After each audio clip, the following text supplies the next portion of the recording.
ಬೆಂಗಳೂರಿನಲ್ಲಿ ಮಹಿಳೆಯರು ಎಷ್ಟು ಸೇಫ್? ರಾಜಧಾನಿಯ ಗಲ್ಲಿ ಗಲ್ಲಿಯಲ್ಲೂ ರಕ್ಕಸರು ಸಿಗ್ತಾರೆ ಅಂತ ಪರಿಸ್ಥಿತಿ ಬಂದಿದೆ. ಒಂದೇ ದಿನದಲ್ಲಿ 2 ಭಯಾನಕ ರೇಪ್ಗಳು ನಡೆದಿದ್ದಾವೆ. ಬೀದಿ ಕಾಮಣ್ಣರ ಆಟಾಟೋಪಕ್ಕೆ ಹಾಗಾದ್ರೆ ಬ್ರೇಕೇ ಇಲ್ವಾ ಬೆಂಗಳೂರಲ್ಲಿ? 9-10 ಗಂಟೆಗೂ ಓಡಾಡೋದು ಕಷ್ಟ. 11 ಗಂಟೆ 12 ಗಂಟೆ ಇರಲಿ, ಹೆಣ್ಮಕ್ಳು ಕಂಡಲ್ಲಿ ವೀಲಿಂಗ್ ಮಾಡ್ಕೊಂಡು ಅಟ್ಟಿಸ್ಕೊಂಡ್ ಬರೋದು ಅಥವಾ ಈ ರೇಪ್ ಕೇಸ್ಗಳು ಎಷ್ಟೊಂದು ಜಾಸ್ತಿ ಆಗ್ತಾ ಇದೆ. ಹೆಣ್ಮಕ್ಳು ಪ್ರಶ್ನೆ ಮಾಡಲೇಬೇಕು, ಬೆಂಗಳೂರು ಎಷ್ಟು ಸೇಫ್ ಅಂತ. ಯಾಕೆ ಈ ಪ್ರಶ್ನೆ ಮತ್ತೆ ಮುನ್ನೆಲೆಗೆ ಬಂದಿದೆ ಅಂದರೆ, ನಿನ್ನೆ ಬೆಂಗಳೂರಿನ ಕೋರಮಂಗಲದಲ್ಲಿ ಆಗಿರುವ ಗ್ಯಾಂಗ್ ರೇಪ್ ಪ್ರಕರಣ ಸಹಜವಾಗಿ ಮಹಿಳೆಯರಲ್ಲಿ ಮತ್ತಷ್ಟು ಆತಂಕವನ್ನ ಮೂಡಿಸ್ತಾ ಇದೆ. ಪೊಲೀಸ್ ಇಲಾಖೆ ಏನು ಮಾಡ್ತಾ ಇದೆ, ಏನಾಗ್ತಾ ಇದೆ ಸಿಲಿಕಾನ್ ಸಿಟಿಯಲ್ಲಿ, ಈ ಪ್ರಶ್ನೆ ನಮ್ಮನ್ನ ಕಾಡತೊಡಗಿದೆ. ಈ ಕುರಿತ ಒಂದು ರಿಪೋರ್ಟ್ ನಿಮ್ಮ ಮುಂದೆ.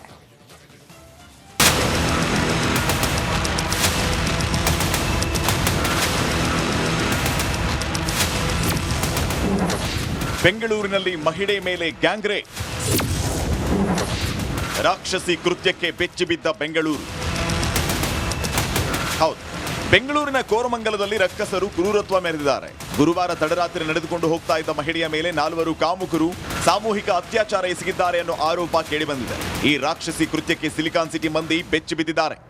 ಬೆಂಗಳೂರಿನಲ್ಲಿ ಹೀನ ಕೃತ್ಯ ಅಂದರೆ ಓರ್ವ ಮಹಿಳೆಯ ಮೇಲೆ ಗ್ಯಾಂಗ್ ರೇಪ್ ಆಗಿರುವಂಥದ್ದು. ಸದ್ಯ ನಾವು ಈ ಒಂದು ಸ್ಥಳದಲ್ಲಿದ್ದೀವಿ. ಆ ಘಟನೆ ನಡೆದಂಥ ಸ್ಥಳದಲ್ಲಿದ್ದೀವಿ. ನೀವು ನೋಡ್ತಾ ಇರ್ಬೋದು, ಜ್ಯೋತಿ ಕಾಲೇಜ್ ರಸ್ತೆ ಹಿಂಭಾಗದಲ್ಲಿರುವಂತಹ ರಸ್ತೆ ಇದು. ಕೋರಮಂಗಲದಲ್ಲಿ ಈ ಒಂದು ಘಟನೆ ನಡೆದಿರುವಂಥದ್ದು. ನಿನ್ನೆ ಓರ್ವ ಯುವಕಿ 34 ವರ್ಷದ ಮಹಿಳೆ ಏನಿರ್ತಾಳೆ ಯುವತಿ, ಆ ಯುವತಿ ಬಂದು ಅಲ್ಲಿ ಹೊಯ್ಸಳ ವಾಹನ ಏನು ಕಾಣ್ತಿದೆ ಅಲ್ಲಿ ನಿಂತ್ಕೊಂಡು ಒಂದು 112ಗೆ ಕರೆ ಮಾಡಿರ್ತಾಳೆ. ಕಾರಣ ಇಷ್ಟೇ, ಆಕೆಯನ್ನು 4 ಯುವಕರು ಬಲವಂತವಾಗಿ ಅತ್ಯಾಚಾರ ಮಾಡಿರುವಂಥದ್ದು. ಮಹಿಳೆ ನೀಡಿದ ದೂರಿನ ಆಧಾರದ ಮೇಲೆ ಕೋರಮಂಗಲ ಪೊಲೀಸ್ ಠಾಣೆಯಲ್ಲಿ ಗ್ಯಾಂಗ್ ರೇಪ್ ಕೇಸ್ ದಾಖಲಾಗಿದ್ದು, ಪಶ್ಚಿಮ ಬಂಗಾಳ ಮತ್ತು ಉತ್ತರ ಪ್ರದೇಶ ಮೂಲದ 3 ಆರೋಪಿಗಳಾದ ಅಜಿತ್, ವಿಶ್ವಾಸ್, ಶಿವು ಎಂಬಾತನನ್ನ ಪೊಲೀಸರು ವಶಕ್ಕೆ ಪಡೆದುಕೊಂಡಿದ್ದಾರೆ. ಓರ್ವ ಆರೋಪಿ ತಲೆಮರೆಸಿಕೊಂಡಿದ್ದಾನೆ.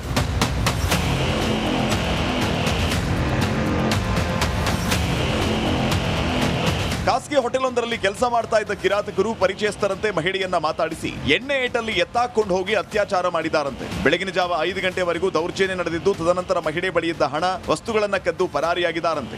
ಬಳಿಕ ಮಹಿಳೆ 112ಗೆ ಕಾಲ್ ಮಾಡಿ ದೂರು ನೀಡಿದ್ದಾಳೆ. ನಮಗೂ 7:30-8 ಗಂಟೆಗೆ ಇನ್ಫಾರ್ಮೇಷನ್ ಬಂದು ಪ್ರಕರಣ ದಾಖಲಿಸ್ಕೊಂಡಿದ್ದೀವಿ. ಅದರಲ್ಲಿ 4 ಹುಡುಗರು ಇನ್ವಾಲ್ವ್ ಆಗಿದ್ರು, ಅವ್ರಿಗೆಲ್ಲ ಸೆಕ್ಯೂರ್ ಮಾಡಿದ್ದೀವಿ. ಅರೆಸ್ಟ್ ಪ್ರೊಸೀಜರ್ ಆಗಿದೆ. ಯಾರು ವಿಕ್ಟಿಮ್ ಇದ್ರು ವಿಕ್ಟಿಮ್ದು ಎಲ್ಲ ಪ್ರೊಸೀಜರ್ಗಳು, ಮೆಡಿಕಲ್ ಎಕ್ಸಾಮಿನೇಷನ್ಸ್ ಎಲ್ಲ ಮಾಡ್ತಾ ಇದ್ದೀವಿ. ಒಟ್ನಲ್ಲಿ ಬೆಂಗಳೂರಿನಲ್ಲಿ ಅಪರಾಧ ಕೃತ್ಯಗಳು ದಿನೇ ದಿನೇ ಹೆಚ್ಚಾಗ್ತಾ ಇದ್ದು, ಮಹಿಳೆಯರಿಗಂತೂ ರಕ್ಷಣೆಯೇ ಇಲ್ವಾ ಅನ್ನೋ ವಾತಾವರಣ ನಿರ್ಮಾಣವಾಗಿದೆ. Arvind, crime bureau, republic Kannada, Bengaluru.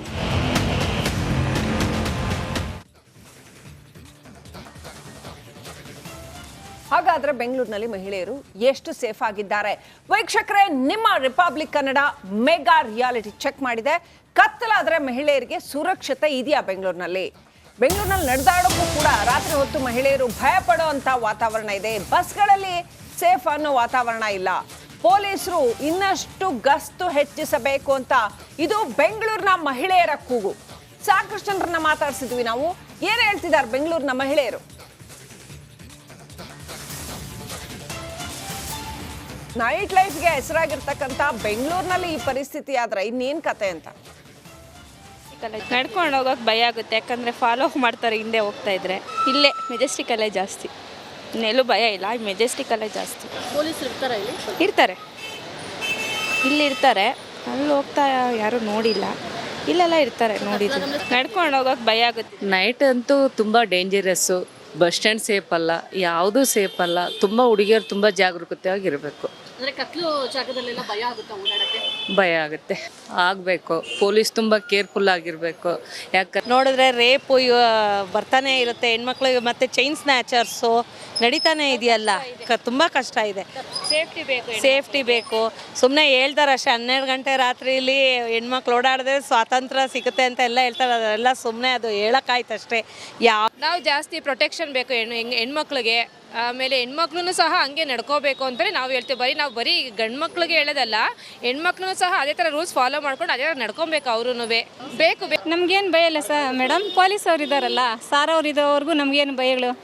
ಅವರು ನಮಗೆಲ್ಲ ಸೇಫ್ಟಿನೇ ಕೊಡ್ತಾ ಇದ್ದಾರಲ್ಲ. ಬೇರೆ ಕಡೆ ಎಲ್ಲಾದರೂ ಕತ್ಲಲ್ಲಿ ಎಲ್ಲಾದರೂ ಹೋಗಬೇಕಾದ್ರೆ ಅಂದರೆ ನಾವು ನೈಟಲ್ಲಿ ಹೋಗಬಾರ್ದು, ಜಾಸ್ತಿ ತುಂಬ ನೈಟಲ್ಲಿ ಹೋಗಬಾರ್ದು.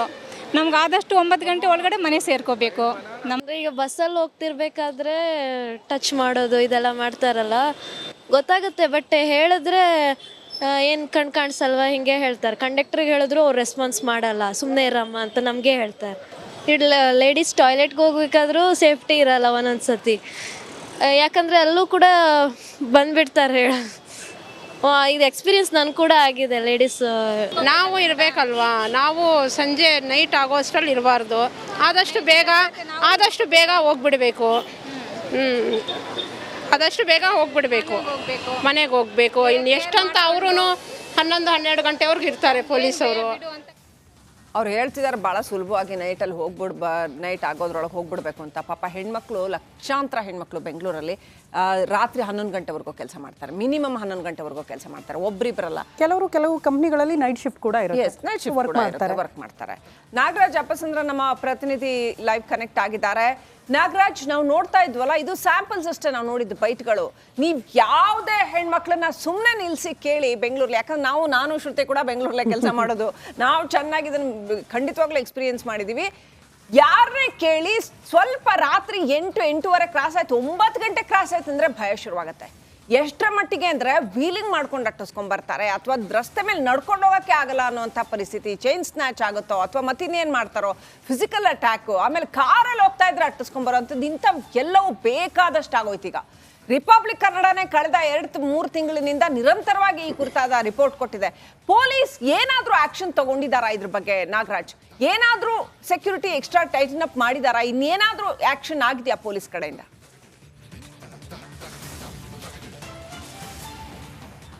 ಶ್ರೀಲಕ್ಷ್ಮಿ, ಏನು ರಾಜಧಾನಿ ಬೆಂಗಳೂರಲ್ಲಿ ಇತ್ತೀಚೆಗೆ ನಡೀತಾ ಇರ್ತಕ್ಕಂಥ ಘಟನೆಗಳು ಸಾಕಷ್ಟು ಆತಂಕವನ್ನು ಮೂಡಿಸ್ತಾ ಇರ್ತಕ್ಕಂಥದ್ದು. ಮಹಿಳೆಯರಿಗೆ ಬೆಂಗಳೂರು ಎಷ್ಟು ಸೇಫ್ ಅನ್ನೋದು ಒಂದು ಕಡೆ ಪ್ರಶ್ನೆಯನ್ನು ಹುಟ್ಟಾಕ್ತಾ ಇರ್ತಕ್ಕಂಥದ್ದು. ಯಾಕಂತಂದರೆ ಏನು ಕೋರಮಂಗಲದಲ್ಲಿ ಬೆಳಗಿನ ಜಾವ ಒಬ್ಬ ಮಹಿಳೆನ 4 ಜನ ಕರೆದುಕೊಂಡು ಹೋಗಿ ಒಂದು ಅತ್ಯಾಚಾರವನ್ನು ಮಾಡ್ತಾರೆ ಅಂತಂದರೆ ಅಲ್ಲಿರಬೇಕಾದಂಥ ಗಸ್ತು ಪೊಲೀಸರು ಮತ್ತು ಅದು ರಸ್ತೆ ಬದಿಯಲ್ಲೇ ಇರ್ತಕ್ಕಂಥ ಒಂದು ಕಟ್ಟಡಕ್ಕೆ, ನಿರ್ಜನ ಕಟ್ಟಡಕ್ಕೆ ಕರೆದುಕೊಂಡು ಹೋಗಿ ಅತ್ಯಾಚಾರವನ್ನು ಮಾಡ್ತಾರೆ. ಅಂದರೆ ಈ ಗಸ್ತು ವ್ಯವಸ್ಥೆ ಎಷ್ಟರ ಮಟ್ಟಿಗೆ ಚುರುಕಾಗಿದೆ ರಾಜಧಾನಿ ಬೆಂಗಳೂರಲ್ಲಿ ಅನ್ನೋ ಒಂದು ದೊಡ್ಡ ಪ್ರಶ್ನೆಯನ್ನು ಹುಟ್ಟು ಹಾಕ್ತಾ ಇರ್ತಕ್ಕಂಥದ್ದು. ಈ ಬಗ್ಗೆ ರಿಪಬ್ಲಿಕ್ ಕನ್ನಡ ಸಾಕಷ್ಟು ಬಾರಿ ಧ್ವನಿ ಎತ್ತಿದೆ. ಜೊತೆಗೆ ಏನು ಕೇರ್ಪುರಂ ಮತ್ತು ರಾಮಮೂರ್ತಿ ನಗರ ಭಾಗದಲ್ಲಿ ಮಾರಕಾಸ್ತ್ರಗಳನ್ನು ಹಿಡಿದುಕೊಂಡು ಓಡಾಡ್ತಾ ಇದ್ದಂಥ ವ್ಯಕ್ತಿಗಳ ಬಗ್ಗೆ ಸಹ ನಾವು ಮೊನ್ನೆ ಅಷ್ಟೇ ವರದಿಯನ್ನು ಮಾಡಿದ್ರಿ. ಇದ್ರ ಬಗ್ಗೆ ಆಗಲೂ ಸಹ ನಾವು ಒಂದು ದೊಡ್ಡ ಮಟ್ಟದ ಪ್ರಶ್ನೆಯನ್ನು ಎತ್ತಿದ್ವಿ. ಗಸ್ತು ವಾಹನಗಳು ಯಾಕೆ ಇಷ್ಟು ನೆಗ್ಲಿಜೆನ್ಸನ್ನು ತೋರಿಸ್ತಾ ಇದ್ದಾವೆ ರಾಜಧಾನಿ ಬೆಂಗಳೂರಲ್ಲಿ ಅಂತಂತ ಅನ್ನೊಂದು ಪ್ರಶ್ನೆಯನ್ನು ಎತ್ತಿದ್ವಿ. ಈಗ ಈ ಎಲ್ಲದಕ್ಕೂ ಒಂದು ನಿನ್ನೆ ನಗರ ಪೊಲೀಸ್ ಆಯುಕ್ತ ಬಿ ದಯಾನಂದ್ ಮಾತಾಡ್ತಾ ಒಂದಷ್ಟು ನಾವು ನಾಕಾಬಂದಿಗಳನ್ನು ರೆಡಿ ಮಾಡ್ಕೊಳ್ತೀವಿ, ಜೊತೆಗೆ